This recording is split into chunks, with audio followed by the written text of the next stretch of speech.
श्री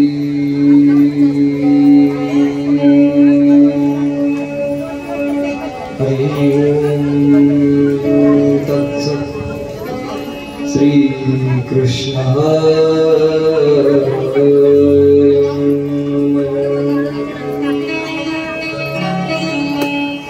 श्री गोपी जन वल्लभाय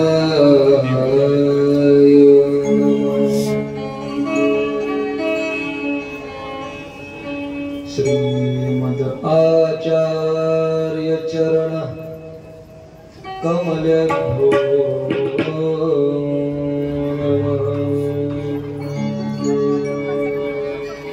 श्री गोसाई जी परम दयाल वेद्यो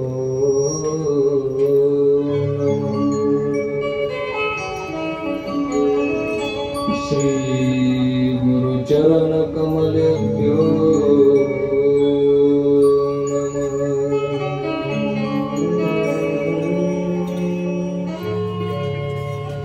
यदनुगृहते जन्तु सर्वदुःखातिगो भवेत् तमहं सर्वदा वन्दे श्रीमद्वल्लभनन्दनम् अज्ञानतिमिरान्धश्च ज्ञानाञ्जनशलाकया चक्षुरुन्मीलितं येन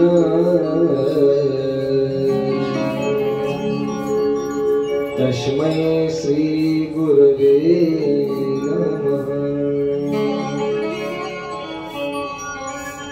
श्रीमद् आचार्य चरणं शरणं सर्वदेनं समस्त दोषहननं मस्तके राजतामहि।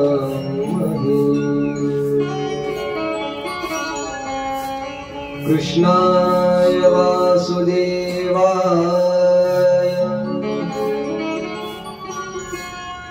देवकी नंदनाय च नन्दगोपकुमाराय गोविन्दाय नमो नमः।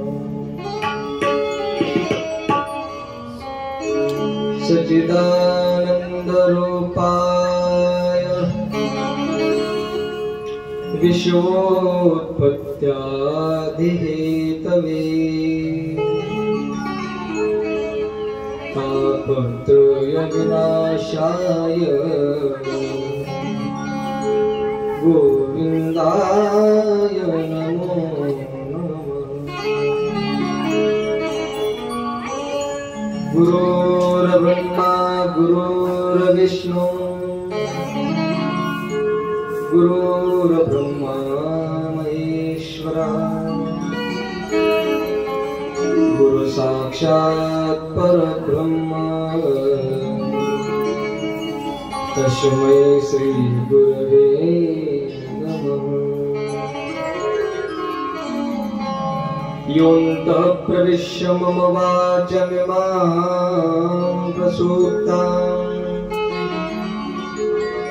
सञ्जीवयत्यखिलशक्तिधरस्वधाम्ना अन्यांश्च हस्तचरणश्रवणत्वगादीन् प्राणान् नमो भगवते पुरुषाय स्तुत्यम्। कर्पूरगौरं करुणावतारम् संसारसारम्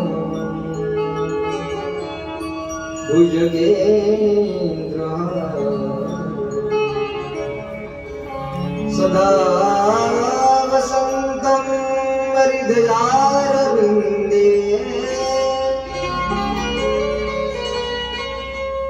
भवं भवानी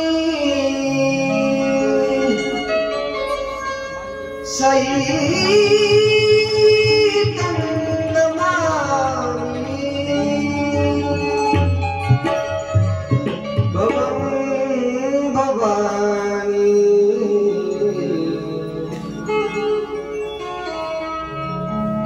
सहितं नमामि।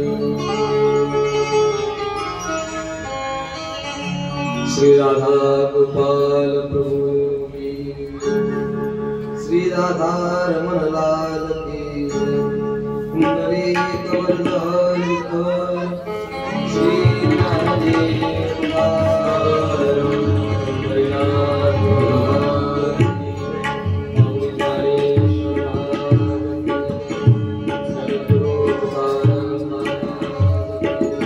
सद्गुरु श्री भाईनाथ महाराज नमः पार्वती पते शिव महादेव। जय जय श्री राधे, जय जय श्री राधे, जय जय श्री राधे।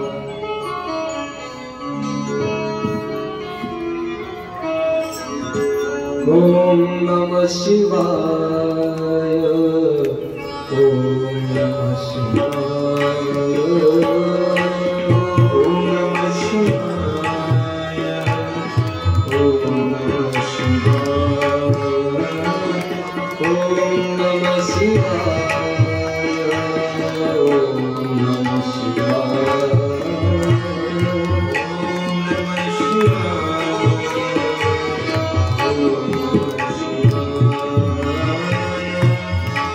शिवाय, ओम नमः शिवाय, ओम नमः शिवाय, ओम नमः शिवाय,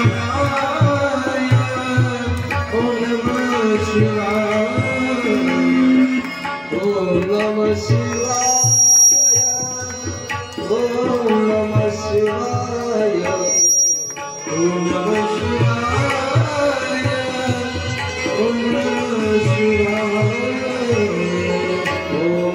शिवाय,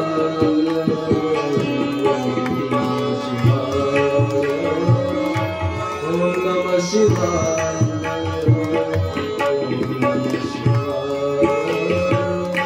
ओम नमः शिवाय, ओम नमः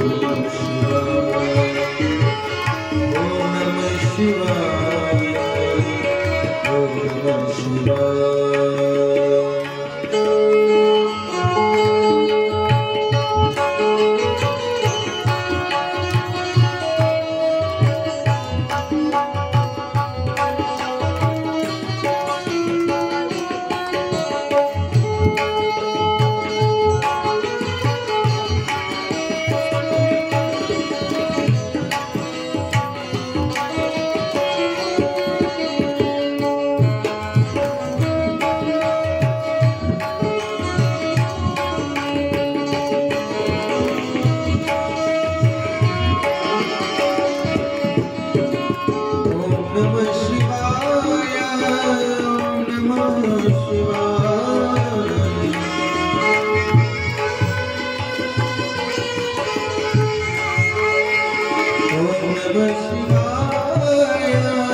ओम नमः शिवाय,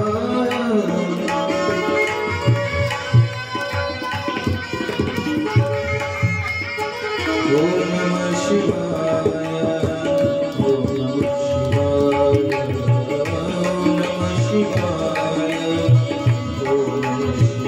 ओम नमः शिवाय।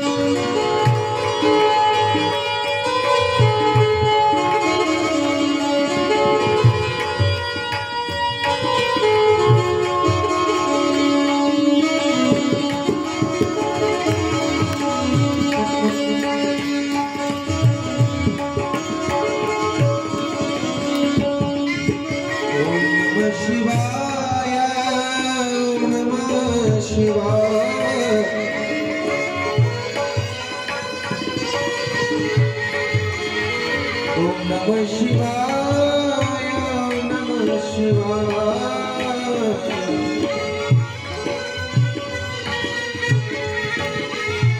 ओम नमः शिवाय नमः शिवाय ओम नमः शिवाय नमः शिवाय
सर्वांनी पाच वेळेस पाठीमागे ओम नमो भगवते वासुदेवाय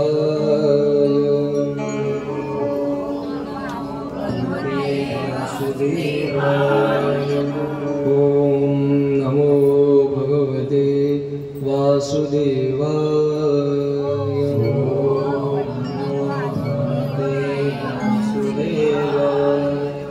ओम नमो भगवते वासुदेवाय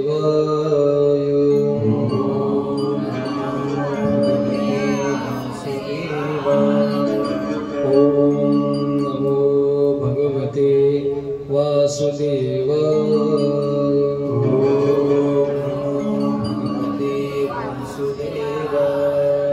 ओम नमो भगवते वासुदेवाय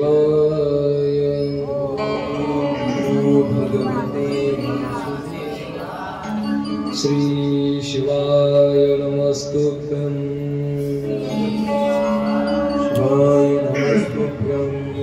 श्री शिवाय नमस्तुभ्यं श्री शिवाय नमस्तुभ्यं श्री शिवाय नमस्तुभ्यं श्री शिवाय नमस्तुभ्यं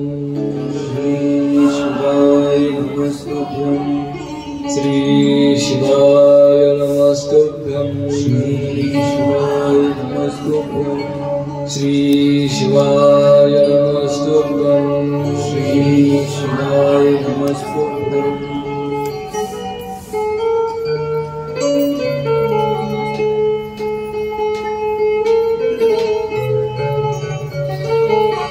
भगवान अखंडवांच्या भक्त गणपती ठाकूर श्री अर्धनारी नटेश्वर भगवंताच्या चरणी दंडवत प्रणाम।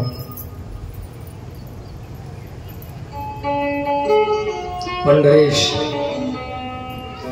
रुक्मिणी प्राण संजीवन श्री भगवान श्री पंढरीनाथांच्या चरणी दंडवत प्रणाम।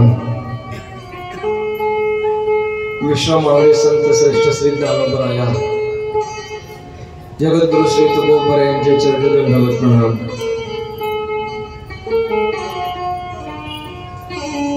आपल्या गुरु परंपरेच्या माध्यमातून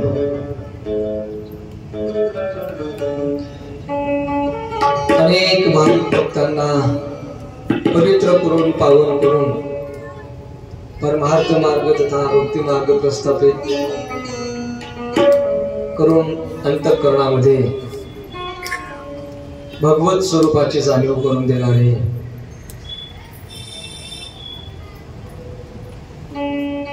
परमाराध्य गुरुदेव सद्गुरु श्री भाईनाथ महाराजांचे चरणदंडवत प्रणाम। उपस्थित सर्व प्रभु प्रिय श्रोता वर्ग, पुरुष भाविक श्रोतांना माता भगिनी, सर्वांना अंतःकरण पूर्वक प्रणाम। आपल्या संगीत सेवेच्या माध्यमातून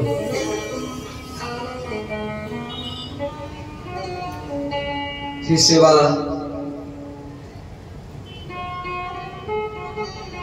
भगवान श्री शिवजींच्या चरणी समर्पित करण्यासाठी पूज्य व्यासपीठ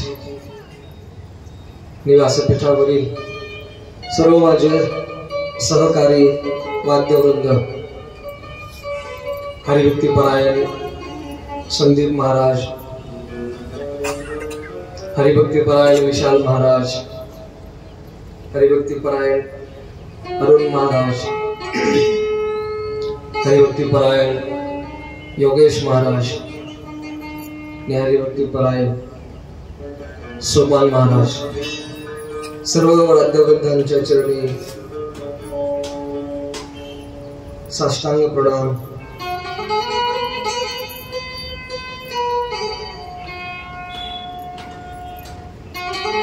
शिवमहापुराण कथेला आज विशेष उपस्थित या परिसरातील आणि महाराष्ट्रातील एक सुप्रसिद्ध कीर्तनकार जे स्नेही हरिभक्तीपरायण महादेव महाराज साहेब आज इथे उपस्थित आहेत। पूज्य व्यासपीठावरून श्री महाराजांना प्रणाम। आणि भगवान श्री शिवजींना अत्यंत प्रिय असणाऱ्या शिवमहापुराण कथेच्या आज षष्ठः दिनी अर्थात 6व्या दिवशी आपल्या सर्व भाविकांचं, आपल्या सर्वांचं व्यासपीठावरून अत्यंत हृदयपूर्वक स्वागत करतो।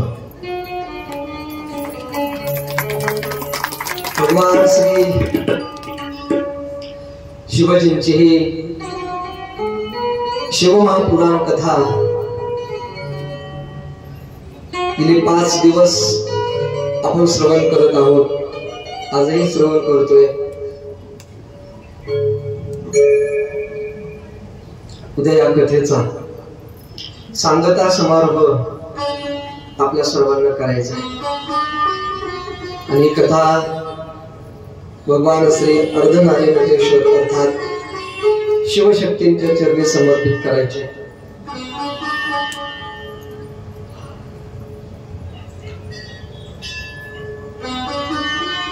प्रयाग क्षेत्रामध्ये श्री सूत महाराज आणि शौनिकादी ऋषी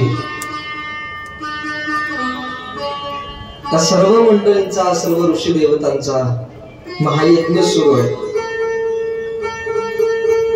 आणि यज्ञ संपन्न झाल्यानंतर जी काही राहिलेली वेळ आहे, रिकामी वेळ, त्या वेळेमध्ये शौनकादी ऋषींना सूत महाराजांनी प्रश्न विचारला, महाराज या जगतामध्ये भगवान श्री शिवजींच्या बद्दल अत्यंत महत्वाचे भक्ती मार्ग आपल्या सर्वांकरिता आहे आणि या भक्ती मार्गाच्या द्वारे भगवत धामापर्यंत भगवत स्वरूपाची जाणीव आपल्या सर्वांना होत असते। म्हणून हे शिवमहापुराण कथा आम्हाला श्रवण करून सांगा। हे सूत महाप्राज्ञ सर्व सिद्धांत विप्रभो आख्यायी में कथा सारम पुराणां विशेषतः सर्व पुराणांमध्ये विशेष असणारी ही शिवमहापुराण कथा आपल्याद्वारे आम्हाला श्रवण करायला मिळाली। म्हणून 88,000 ऋषी मुनी एकत्रित येऊन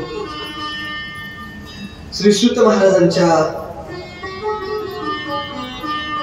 पवित्र मुखारविंदाद्वारा ही कथा श्रवण करत आहेत।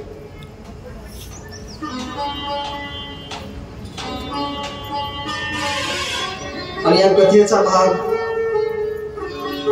आपण एक टप्प्याने पाहतोय।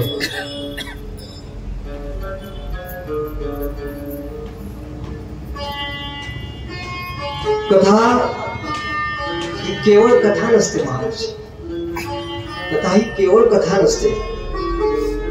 शिवपुराण सांगतं कथा हा मानवी जीवनातील सत्संग आहे। कथा हा सत्संग आहे।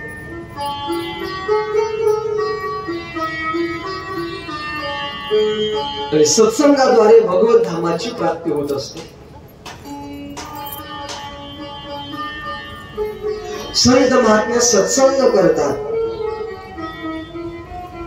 मानवी मनुष्य मात्राला सत्संगातून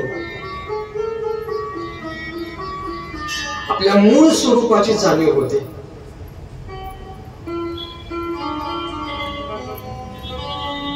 सत्संगत्वे विसंगत्वे विसंगत्वे निर्मोहिता आचार्य जगद्गुरु श्री शंकराचार्य सांगतात, जगामध्ये मनुष्य हा संगप्रिय माणूस आहे महाराज।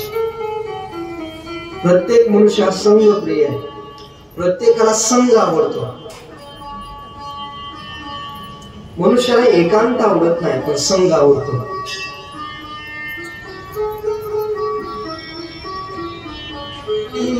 कोणी असो संग अत्यंत आवडतो महाराज मनुष्याला। मनुष्य एकट्याला करमत नाही। आपल्याला एकट्याला करमत नाही, बल्कि आपलं सोडा महाराज निर्गुण परब्रह्मालाही एकट्याला करमलं नाही। म्हणून त्याने आपल्या स्वरूपातून एक लेणी कंठेचे म्हणून या येणे केले निर्माण 14 वगैरे वगैरे। एकट्याला करमत नाही। आणि मानवी स्वभाव तर असा आहे, तत्वज्ञान असं सांगतं, मनुष्य हा संगप्रिय माणूस, संगप्रिय जीव।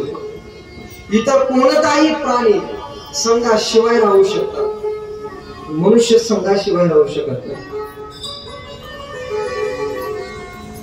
आपण घरी एकटे जरी असलो ना तरी एकट्याला करमत नाही माणूस।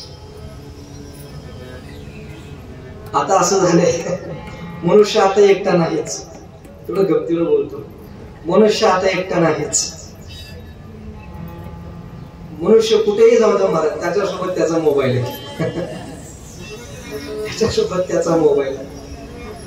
त्यामुळे आता मनुष्याला कोणी नसलं तरी चालतं, काय पाहिजे? मोबाईल असला की काय फार माणसं असावी असे काही आवश्यकता नाही। कोणी मित्र असावे, कोणी असावे, काही आवश्यकता नाही।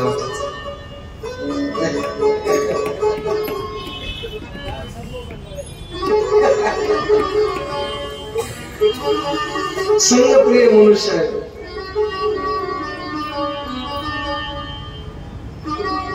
संत महात्मा सांगतो, मनुष्य हा जरी संगप्रिय माणूस असला, संगप्रिय असला तरी जगातला प्रत्येक संघ हा त्याच्या बंधनाला कारणीभूत आहे। जगामधील प्रत्येक गोष्टीचा संघ बंधनाला कारणीभूत आहे, पण एक जगामध्ये असा संघ आहे तो त्याच्या मुक्तीला कारणीभूत आहे। जगातले प्रत्येक संघ हे बंधनाला कारणीभूत आहे, केवळ सत्संग हा मनुष्याच्या मुक्तीला कारणीभूत आहे महाराज. केवळ सत्संग. सत्संगातून मनुष्याला बंध आणि मुक्त या दोन गोष्टी प्राप्त होतात.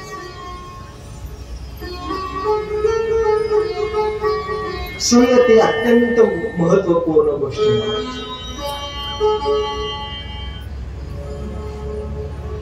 मानवी जन्मामध्ये एखाद्या वेळेस भगवत कृपा नाही झाली तरी चालेल, पण संत कृपा व्हायला पाहिजे. भगवत कृपा नाही झाली तरी चालेल महाराज, संत कृपा व्हायला पाहिजे. त्याचं कारण आहे, भगवत कृपा झाल्यानंतर संत कृपा होईल की नाही सांगता येत नाही. भगवत कृपा झाल्यानंतर संत कृपा होईल की नाही सांगता येत नाही, पण संत कृपा झाल्यावर भगवत कृपा झाल्याशिवाय राहत नाही महाराज. संत कृपा झाल्यावर भगवत कृपा झाल्याशिवाय राहत नाही. एक उदाहरण असं सांगितलं जातं. एक मनुष्य भगवंताची तपश्चर्या करत होता. एका झाडाखाली बसून भगवंताची तपश्चर्या करायचं. खूप दिवस झालं तपश्चर्या करायचं, पण भगवान प्रसन्न होत नाहीत. एके दिवशी त्या झाडाखाली श्री नारद मुनी चालले होते. त्या भक्ताने नारदांना पाहिलं. नारदांच्या चरणी दंडवत प्रणाम घातला. नारदांना विचारलं, नारदजी कुठे जात आहे? श्री महाराजांनी सांगितलं, म्हटलं मी विष्णू लोकात कृष्णाला भेटायला चाललो. त्या भगवत भक्ताने सांगितलं, महाराज तुम्ही असं कुठे कसं फिरता? विष्णूकडे जाता, ब्रह्मदेवाकडे जाता, महेशाकडे जाता, सगळीकडे तुम्ही फिरता. म्हटलं केवढं सामर्थ्य आहे तुमचं. हजारो वर्ष ऋषी मुनी तपश्चर्या करतात, पण परमात्मा भेटत नाही, तुम्ही नित्य भेटतात. नारदांनी सांगितलं, बेटा तुझं काम काय सांग. त्या भक्ताने नारदांना सांगितलं, महाराज गेली कित्येक दिवस झालं, वर्ष झालं, दिवस काय वर्ष झालं, मी भगवंताची तपश्चर्या करतोय, पण प्रत्यक्ष सोडा स्वप्नात पण नाही. परमात्मा तर स्वप्नात पण आले नाही, प्रत्यक्ष तर सोडाच. तुम्ही विष्णू लोकात जातात, माझी विनंती आहे, तुमचं काम झाल्यानंतर येताना तेवढं विष्णूला विचारा, प्रभू एका झाडाखाली तुमचा भक्त तपश्चर्या करतोय, त्याला कधी दर्शन देणार आहेत तेवढे विचारा. मला विष्णू कधी दर्शन देणार आहेत तेवढे विचारा. नारदांनी सांगितलं, कथा असतो, ठीक आहे. भगवत कृपा, संत कृपा ही भगवत कृपा आहे. नारदांनी सांगितलं, ठीक आहे. नारायण भजन करत करत विष्णू लोकात गेले. विष्णू परमात्माचं लक्ष्मी आईच्या दर्शन घेतलं. जो काय संवाद होता ते संवाद झाला. माघारी निघाले. नारदांच्या लक्षात आलं, एका भक्ताने आपल्याला प्रश्न विचारायला सांगितलं होता, मला कधी दर्शन देणार आहे. नारदांनी विष्णूला विचारलं, प्रभू त्या झाडाखाली तुमचा भगवत भक्त भक्ती करतोय, त्याला कधी दर्शन देणार आहे तेवढं सांग. विष्णूने सांगितलं, नारायणजी त्याला दर्शन देणार आहे. म्हटले कधी देणार आहे? त्या झाडाला, लक्ष पुरवत आहे का, त्या झाडाला जेवढी पानं आहेत तेवढी वर्ष गेल्यानंतर मी त्याला दर्शन देणार आहे. ते झाड कशाचं आहे ते तरी विचार मला. ते झाड होतं चिंचेचं.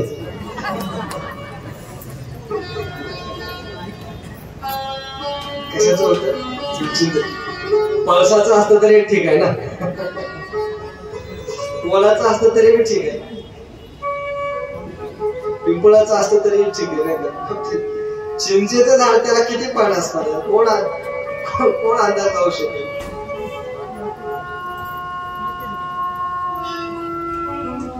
नारदांनी सांगितलं, बघता प्रभू गजब आहेत तुम्ही. म्हणजे तुमची गोष्टच आश्चर्यकारक.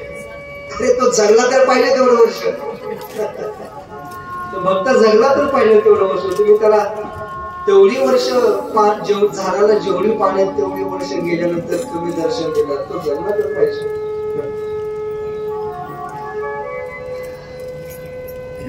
भगवंताने सांगितलं, नारदजी जा त्याला सांग. नारद आले, खाली आले. भगवत भक्तांनी त्यांचं दर्शन घेतलं. विचार, नारदजी काय म्हटलं प्रभू? विष्णूंनी काय सांगितलं? नारदजीने सांगितलं बेटा विष्णू म्हटले की तुला दर्शन देणार आहे. अरे विष्णू मला दर्शन देणार आहे. तेवढं वाक्य ऐकलं महाराज उठला आणि आनंदाने उड्या मारू लागला. आनंदाने उड्या मारू लागला. नारदाने विचारलं काय झालं बेटा का उड्या मारतो. नारदजी तुम्हाला विष्णूने सांगितले की विष्णू मला दर्शन देणार आहेत म्हणून मला आनंद झाला आणि मी उड्या मारतो. अरे पण कधी देणार आहे ते तरी विचार. कधी देणार आहे. नारदांनी सांगितलं तू ज्या झाडाखाली तपश्चर्या करतो त्या झाडाला जेवढी पानं आहेत तेवढी पाण्यात वर्ष गेल्यानंतर मी तुला दर्शन देणार आहे. तू चिंचेच्या झाडाखाली तपश्चर्या करतोय. आता या चिंचेला किती पानं असतील तेवढी वर्ष जाणार आणि भगवान तुला भेट देणार. भगवत भक्ताने सांगितले नारदजी या झाडाला किती पानं आहेत तेवढी वर्ष गेल्यानंतर परमात्मा मला दर्शन देणार आहे ते खरं असलं. या झाडाला किती पानं असली तरी हरकत नाही म्हटले कारण माझा विश्वास आहे मला आनंद त्या गोष्टीचा आहे. भगवान किती वर्षांनी दर्शन देणार हे मला माहित नाही पण भगवान एक दिवस दर्शन देणार याचा आनंद झालाय मला. भगवान दर्शन देणार याचा आनंद झाला. आणि आश्चर्याची गोष्ट आहे महाराज भगवान दर्शन देणार याचा आनंद झाल्याबरोबर विष्णू परमात्मा साक्षात प्रगट झाले. महाराज साक्षात विष्णू प्रगट झाले. विष्णू साक्षात प्रगट झाले आणि भगवत भक्ताने महाराज सर्वात अगोदर नारदांचं दर्शन घेतलं महाराज आणि मग विष्णू परमात्म्याचं दर्शन घेतलं. विष्णूने दर्शन दिल्यानंतर नारदांनी एकदा भक्ताकडे पाहिलं आणि एकदा विष्णूकडे पाहिलं. एकदा भक्ताकडे पाहिलं एकदा विष्णूकडे पाहिलं आणि विष्णूला नारद बोलू लागले देवा अरे जग खोटं बोलते माहित होतं आज तू पण खोटं बोलायला लागला. जग खोटं बोलते माहित होतं आज तू पण खोटं बोलायला लागला. थोड्या वेळापूर्वी मला सांगितलं होतं या झाडाला जेवढी पानं आहेत तेवढी वर्ष गेल्यानंतर मी त्याला दर्शन देणार. तुम्ही आता प्रगट झाला. विष्णू परमात्म्याने सांगितले नारदजी या झाडाला जेवढी पानं आहेत तेवढी वर्ष गेल्यानंतरच मी त्याला दर्शन देणार होतो पण आताच्या क्षणी मी त्याला दर्शन दिलं त्याचं कारण आहे तुमच्यासारख्या संतांची कृपा त्याच्यावर झाली म्हणून मला दर्शन द्यावं लागलं. संत कृपा ही भगवत कृपा आहे. हिंदी पद आहे महाराज खूप गोड आहे लक्षपूर्वक ऐका. हिंदी पद आहे महाराज भगवत कृपा मध्ये संत कृपा होईल की नाही माहिती नाही. संत कृपा मध्ये भगवत कृपा निश्चित झाल्याशिवाय राहत नाही महाराज. जब संत मिलन हो जाए जब संत मिलन हो जाए संत मिलन हो जाए तेरी वाणी हरि गुण गाए तेरी वाणी हरि गुण गाए तब इतना समझ लेना जब हरि से मिलन होगा तब इतना समझ लेना जब हरि से मिलन होगा तब इतना समझ लेना जब हरि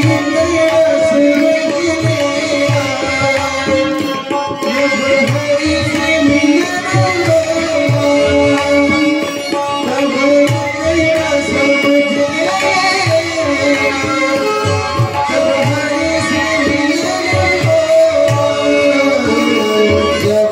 तब इतना समझ तेरी वाणी हरि गुण गाए तेरी वाणी हरि गुण गाए तब इतना समझ लेना जब हरि से मिलन होगा इतना समझ लेना जब समझ ले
नहीं क्रोध किसी पे आए,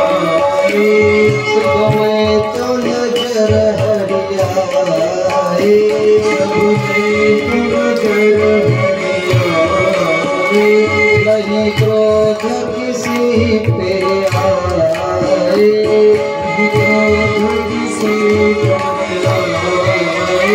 सब में तो नजर हरिया, सब में तो नजर हरिया, तब इतना समझ लेना अब हरि से मिलना होगा।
शिव